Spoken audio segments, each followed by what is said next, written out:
आज हम ज़रा इंटरनेट की दुनिया को करीब से देखते हैं।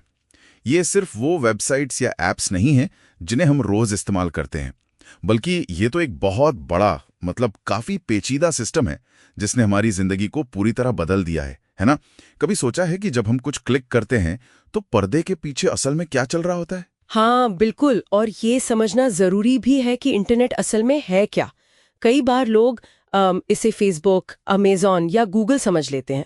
हाँ, लगता तो वही है। पर वो तो सेवाएं हैं जो इंटरनेट पर चलती हैं। इंटरनेट खुद में वो विशाल वैश्विक नेटवर्क है, वो ढांचा है जो इन सबको मुमकिन बनाता है। अच्छा। और अगर हम इसकी बुनियादी बातें समझ लें तो ऑनलाइन दुनिया में हम थोड़े बेहतर फैसले ले सकते हैं। जैसे कोई इंटरनेट स्पीड का बहुत बड़ा चढ़ाकर दावा करे तो हमें शायद अंदाजा हो कि हकीकत क्या हो सकती है। सही बात है। अच्छा, तो ये सिर्फ जानकारी का भंडार नहीं बल्कि नेटवर्कों का एक जाल है। लेकिन ये जानकारी या डेटा एक जगह से दूसरी जगह जाता कैसे है? पहले तो सब एनालॉग था ना, जैसे पुराने फोन या वो रिकॉर्ड प्लेयर। हाँ बिल्कुल, पहले जानकारी भौतिक रूप में होती थी। रिकॉर्ड पर खांचे थे, टेप पर मैग्नेटिक पैटर्न्स, आवाज भी वो एनालॉग सिग्नल बनकर तारों से गुजरती थी। और आपको पता है दूरी के साथ कमजोर पड़ जाती थी। हाँ, आवाज खरखराने लगती थी। बिल्कुल। डिजिटल क्रांति ने ये सब बदल दिया। अब जानकारी अंकों में बदल दी जाती है, मतलब बिट्स में, 0-1 बिट्स। ओके। हाँ, और इसका सबसे बड़ा फायदा ये है कि इसे बिना किसी क्वालिटी लॉस के स्टोर करना, कॉपी करना या भेजना मुमकिन हो गया है। डिजिटल गाना आप 1000 बार सुनिए, वो खराब नहीं होता। सही कहा। और दिलचस्प बात यह है कि टेलीग्राफ भी एक तरह की शुरुआती डिजिटल तकनीक ही थी। वो क्लिक से संदेश भेजती थी, डॉट्स और डैश, ठीक वैसा ही जैसे आज इंटरनेट बिट्स भेजता है। अरे वाह! तो ये सारी डिजिटल जानकारी, ये बिट्स, ये भेजे कैसे जाते हैं? क्या मतलब एक साथ पूरा का पूरा डेटा चला जाता है? नहीं, यहीं पर पैकेट स्विचिंग का कमाल आता है। हाँ। सारी जानकारी को ना छोटे छोटे टुकड़ों में बांट दिया जाता है। इन्हें पैकेट्स कहते हैं। पैकेट्स? अच्छा। हाँ, सोचिए जैसे एक लंबी सी चिट्ठी है, उसको आपने कई सारे पोस्ट कार्ड पर लिखकर भेज दिया। हर पोस्ट कार्ड यानी पैकेट पर भेजने वाले और पाने वाले का पता यानी आईपी एड्रेस लिखा होता है। इससे फायदा ये होता है कि नेटवर्क का रास्ता, वो एक ही रास्ता कई लोग एक साथ इस्तेमाल कर सकते हैं। किसी एक को इंतजार नहीं करना पड़ता कि पहले दूसरे का पूरा डेटा चला जाए।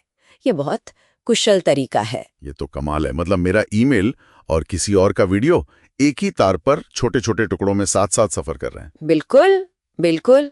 लेकिन इतने सारे नेटवर्क हैं, घर का वाईफाई, ऑफिस का नेटवर्क, दुनिया भर के सर्वर, ये सब आपस में जुड़ते कैसे हैं? फिर इन पैकेट्स को सही रास्ता कौन दिखाता है? हाँ, इसके लिए होते हैं राउटर्स। इंटरनेट असल में नेटवर्कों का नेटवर्क है। छोटे लोकल एरिया नेटवर्क यानी लैन से लेकर बड़े वाइड एरिया नेटवर्क वैन तक सब आपस में जुड़े हैं। ओके। राउटर्स जो हैं वो ट्रैफिक पुलिस की तरह काम करते हैं। वो हर पैकेट का पता देखते हैं और तय करते हैं कि इसे मंजिल तक पहुंचाने के लिए अगला सबसे अच्छा रास्ता कौन सा है। अच्छा। और ये सब मुमकिन होता है प्रोटोकॉल्स की वजह से। प्रोटोकॉल मतलब नियमों का एक सेट जो तय करता है कि अलग अलग डिवाइस और नेटवर्क आपस में कैसे बात करेंगे। प्रोटोकॉल? मैंने टीसीपी आईपी के बारे में सुना है। ये क्या भला है? लगता तो जरूरी है। अरे ये तो बहुत जरूरी है। टीसीपी आईपी इंटरनेट का मुख्य प्रोटोकॉल सूट है। आप कह सकती हैं ये इसकी रीढ़ की हड्डी है।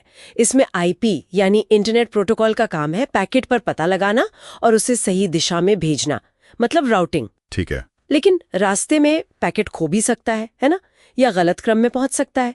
यही टीसीपी यानी ट्रांसमिशन कंट्रोल प्रोटोकॉल काम आता है। अच्छा, टीसीपी। हाँ, टीसीपी एक बहुत जिम्मेदार मैनेजर की तरह है। ये पक्का करता है कि सारे पैकेट सही सलामत पहुंचे हैं या नहीं।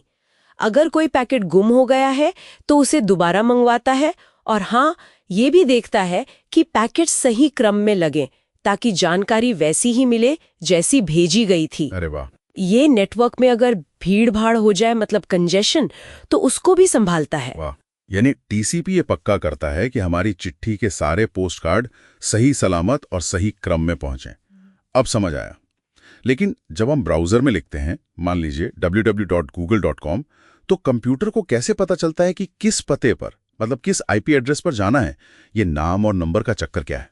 हाँ, इसके लिए है डोमेन नेम सिस्टम यानी डीएनएस।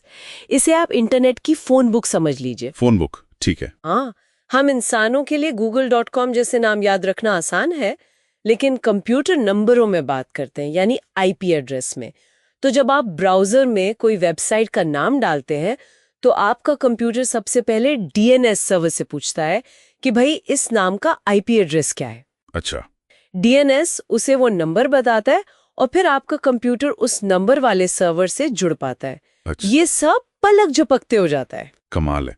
तो ये डीएनएस, टीसीपी/आईपी, पैकेट स्विचिंग, राउटर्स, ये सब मिलकर इस जादू को मुमकिन बनाते हैं। अच्छा, एक बात और, घर पर तो एक ही इंटरनेट कनेक्शन होता है अक्सर, पर हम फोन, लैपटॉप, टीवी सब एक साथ कैसे चला लेते हैं? हाँ, ये भी एक दिलचस्प तकनीक की वजह से होता है जिसे नैट कहते हैं, नेटवर्क एड्रेस ट्रांसलेशन। मैट। ओके। हाँ, इसे आप अपने घर के नेटवर्क का रिसेप्शनिस्ट समझ सकते हैं। बाहर की दुनिया के लिए आपके घर का एक ही पब्लिक आईपी एड्रेस होता है, जैसे बिल्डिंग का एक ही मुख्य दरवाजा। नैट उस एक पते का इस्तेमाल करके आपके घर के सभी डिवाइस जिनके अपने अलग प्राइवेट पते होते हैं, जैसे कमरे का नंबर, उन सब को इंटरनेट से जोड़ता है। ये आने जाने वाले पैकेट को सही डिवाइस तक पहुंचाता है।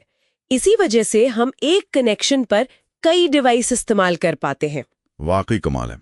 मतलब ये पूरा सिस्टम कितना लचीला और ताकतवर है। अरबों डिवाइस जुड़े हैं, लगातार नई चीजें आ रही हैं, फिर भी ये चलता रहता है। पैकेट स्विचिंग से लेकर डीएनएस और नैट तक हर चीज कितनी सोच समझकर बनाई गई है। बिल्कुल, और इसकी यही खूबी है कि ये किसी एक सेंट्रल कंट्रोल में नहीं है और इसे लगातार बेहतर बनाया जा सकता है। ये नेटवर्कों का जाल लगातार फैल रहा है और विकसित हो रहा है।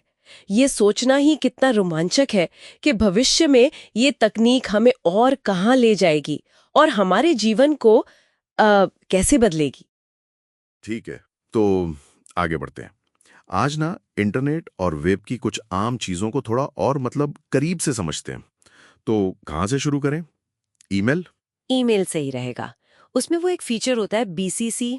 हाँ, बीसीसी, ब्लाइंड कार्बन कॉपी। मैंने यूज किया है जब बहुत लोगों को भेजना हो और सबके एड्रेस छिपाने हो। सही। तो जब आप बीसीसी में किसी का पता डालते हैं, उसे ईमेल तो मिलता है, पर बाकियों को, मतलब जो 2 या सीसी में है, उनको पता नहीं चलता कि बीसीसी में कौन है। अच्छा, प्राइवेसी के लिए बढ़िया है। जी हाँ, पर इसका क्या कहते हैं, गलत इस्तेमाल भी होता है। स्पैम भेजने वाले, ओ हाँ, कैसे? वो लोग इसका फायदा उठाते हैं ये छिपाने के लिए कि ईमेल असल में कितने लोगों को भेजा गया है।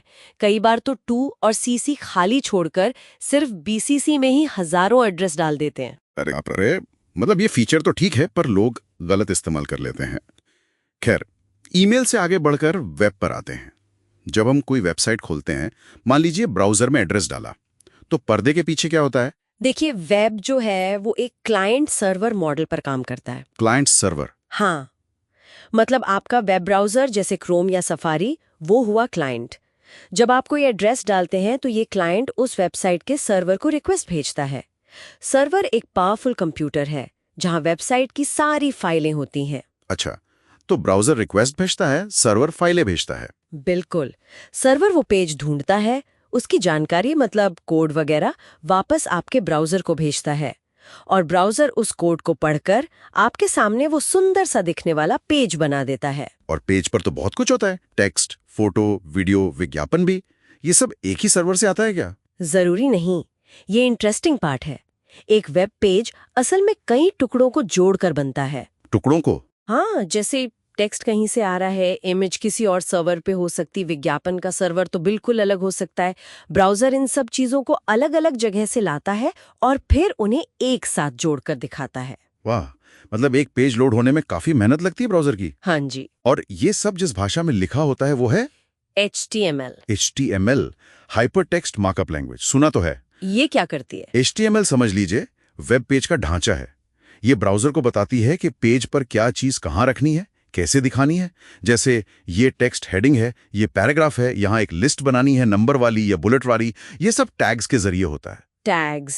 अच्छा। और क्या सारे पेज एक जैसे ही रहते हैं हमेशा, या बदलते भी हैं? दोनों तरह के होते हैं, स्टैटिक और डायनामिक। स्टैटिक और डायनामिक? हाँ, स्टैटिक पेज मतलब स्थिर, जैसे किताब का पन्ना। जब तक कोई उसे बदलेगा नहीं वो वैसा ही रहेगा। ठीक है। और डायनामिक पेज वो होते हैं जिनका कंटेंट बदलता रहता है। वो स्क्रिप्ट्स का इस्तेमाल करके हर बार यूजर के लिए या समय के हिसाब से नई जानकारी दिखा सकते हैं। जैसे ऑनलाइन शॉपिंग साइट पर मेरा कार्ट, जब मैं कुछ डालता हूं तो वो अपडेट हो जाता है। बिल्कुल सही। शॉपिंग कार्ट एक बेहतरीन उदाहरण है डायनामिक कंटेंट का, और इसमें कुकीज मदद करती हैं। हाँ, कुकीज, है। ये क्या बला है? हर वेबसाइट पूछती है आजकल। कुकीज छोटी छोटी टेक्स्ट फाइलें होती हैं। जब आप किसी वेबसाइट पर जाते हैं तो वो वेबसाइट आपके ब्राउजर में एक छोटी सी कुकी सेव कर सकती है। क्यों? ये वेबसाइट को आपको याद रखने में मदद करती हैं।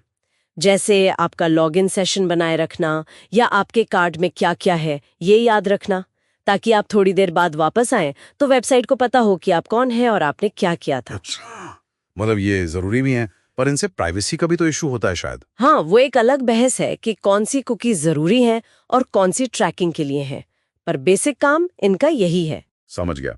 अब जरा सर्च पर आते हैं। गूगल या बिंग जैसी साइट्स, इतना सारा इंटरनेट है, ये पलक झपकते ही सही जानकारी कैसे ढूंढ लाती हैं? वो वेब क्रॉलर या स्पाइडर नाम के प्रोग्राम इस्तेमाल करते हैं। स्पाइडर? मकड़ी? हाँ, एक तरह से मकड़ी समझ लीजिए। ये प्रोग्राम लगातार इंटरनेट पर घूमते रहते हैं, एक पेज से दूसरे पेज पर लिंक्स के जरिए जाते हैं, पेज का कंटेंट पढ़ते हैं, उसमें से जरूरी शब्द मतलब कीवर्ड्स निकालते हैं। अच्छा, फिर वो इस सारी जानकारी को एक बहुत बड़े डेटाबेस में, जिसे इंडेक्स कहते हैं, उसमें ऑर्गेनाइज करके रखते हैं। तो जब आप कुछ सर्च करते हैं तो सर्च इंजन उस इंडेक्स में फटाफट खोज कर आपको सबसे मिलते जुलते नतीजे दिखा देता है। और नतीजे कई बार अलग अलग क्यों दिखते हैं? मतलब मेरे और मेरे दोस्त के सर्च रिजल्ट्स? हाँ, वो पर्सनलाइजेशन की वजह से होता है। सर्च इंजन आपकी लोकेशन, आपकी पिछली सर्च हिस्ट्री, इन सब चीजों को ध्यान में रखकर नतीजे दिखाते हैं, ताकि वो आपके लिए ज्यादा उपयोगी हो। ये तो है।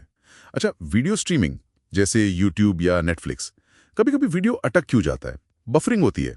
उसे जिटर कहते हैं टेक्निकली। होता यह है कि इंटरनेट पर डेटा हमेशा एक साथ नहीं पहुंचता, वो छोटे छोटे पैकेट्स में बंटकर आता है। पैकेट्स? हाँ, डेटा के छोटे हिस्से। ये पैकेट्स अलग अलग रास्तों से आ सकते हैं और कभी कभी देर से पहुंचते हैं या गलत क्रम में पहुंचते हैं। वीडियो प्लेयर क्या करता है, वो थोड़ा सा वीडियो पहले से डाउनलोड करके रखता है, जिसे बफर कहते हैं। हाँ, वो लोडिंग वाला सिंबल। बिल्कुल, ताकि अगर कुछ पैकेट देर से भी आए तो वीडियो बफर से चलता रहे। पर अगर पैकेट बहुत ज्यादा लेट हो या गायब हो जाए तो बफर खाली हो जाता है और वीडियो रुक जाता है। अच्छा, तो ये जिटर प्रॉब्लम है। अब एक और चीज, क्लाउड कंप्यूटिंग। सब कुछ क्लाउड पे है आजकल। क्या है ये क्लाउड? क्लाउड कंप्यूटिंग का सीधा सा मतलब है कि आप अपना डेटा और सॉफ्टवेयर अपने फोन या लैपटॉप पर रखने के बजाय इंटरनेट पर मौजूद बड़े बड़े सर्वर्स पर रखते हैं और वहीं से इस्तेमाल करते हैं। जैसे गूगल ड्राइव या iCloud? जी हाँ, बिल्कुल। इससे फायदा यह है कि आप अपनी फाइलें दुनिया में कहीं से भी एक्सेस कर सकते हैं, किसी भी डिवाइस से, और डिवाइस बदलना भी आसान हो जाता है। क्लाउड कोई आसमान में नहीं है, वो बस दुनिया भर में फैले हुए बड़े बड़े डेटा सेंटर्स का नेटवर्क है। सही। पर इन सब में सुरक्षा कितनी है? हम सुनते हैं HTTPS, फायरवॉल, ये क्या है? सुरक्षा बहुत जरूरी है। HTTPS का मतलब है हाइपरटेक्स्ट ट्रांसफर प्रोटोकॉल सिक्योर। जब आप किसी वेबसाइट एड्रेस के आगे ताला बना देखते हैं ना, हाँ, देखता हूँ। वो HTTPS की वजह से है। ये आपके ब्राउजर और वेबसाइट के बीच जो भी जानकारी आ जा रही है उसे एनक्रिप्ट कर देता है, मतलब एक कोड भाषा में बदल देता है। हाँ। ताकि बीच में कोई उसे पढ़ ना सके। अच्छा, ये तो जरूरी है, खासकर बैंकिंग वगैरह के लिए। और फायरवॉल? फायरवॉल एक तरह की डिजिटल दीवार है। ये आपके कंप्यूटर या आपके घर के नेटवर्क को बाहर से आने वाले खतरों जैसे हैकर्स या मैलवेयर से बचाने की कोशिश करती है। ये तय करती है कि कौन सा डेटा अंदर आ सकता है और कौन सा बाहर जा सकता है। ठीक है। एक और खतरा आजकल बहुत सुनने में आता है, फिशिंग। ये क्या होता है? फिशिंग एक तरह का ऑनलाइन धोखा है। इसमें स्कैमर्स आपको फंसाने की कोशिश करते हैं। वो आपको नकली ईमेल, मैसेज या वेबसाइट दिखाते हैं जो बिल्कुल असली जैसी लगती हैं। जैसे आपके बैंक से आया हुआ ईमेल लगे जिसमें कहा हो कि आपका अकाउंट खतरे में है, फौरन इस लिंक पर क्लिक करके पासवर्ड बदलो। पर वो लिंक आपको बैंक की असली नहीं बल्कि नकली वेबसाइट पर ले जाता है, और अगर आपने वहां अपना पासवर्ड डाल दिया तो वो चोरी हो जाता है। ओ, मतलब बहुत सावधान रहना पड़ता है। जी हाँ, हमेशा लिंक पर क्लिक करने से पहले सोचना चाहिए और वेबसाइट का एड्रेस ध्यान से देखना चाहिए। आखिर में एक चीज और, VPN, ये क्या है? VPN का मतलब है वर्चुअल प्राइवेट नेटवर्क। ये आपके इंटरनेट कनेक्शन को एक सुरक्षित सुरंग जैसा बना देता है। सुरक्षित सुरंग? हाँ, मतलब आपका सारा इंटरनेट ट्रैफिक एनक्रिप्ट हो जाता है और एक रिमोट सर्वर के जरिए रूट होता है। इससे आपकी ऑनलाइन एक्टिविटी छिप जाती है, खासकर जब आप पब्लिक वाईफाई इस्तेमाल कर रहे हो। ये आपकी असली लोकेशन भी छिपा सकता है। कंपनियां भी इसे यूज करती हैं ताकि उनके कर्मचारी कहीं से भी सुरक्षित तरीके से कंपनी के नेटवर्क से जुड़ सकें।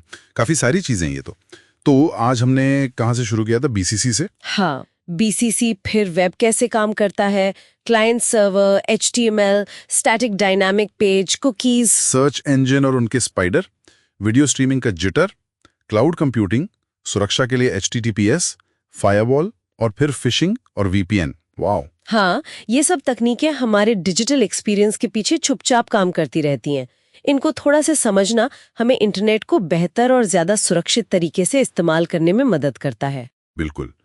ये जानने के बाद कि पर्दे के पीछे क्या चल रहा है, शायद हम चीजों को अलग नजरिए से देखें। वैसे सोचने वाली बात यह है कि इकली सुरक्षा के बाद भी क्या हम वाकई जानते हैं कि ऑनलाइन हम पर कितनी नजर रखी जा रही है? खैर, उम्मीद है सुनने वालों को ये जानकारी काम की लगी होगी। जी, हमें जरूर बताइएगा कि आपको ये चर्चा कैसी लगी, क्या कुछ नया सीखने को मिला, या हम इसे और बेहतर कैसे बना सकते हैं। आपके विचार जानना चाहेंगे।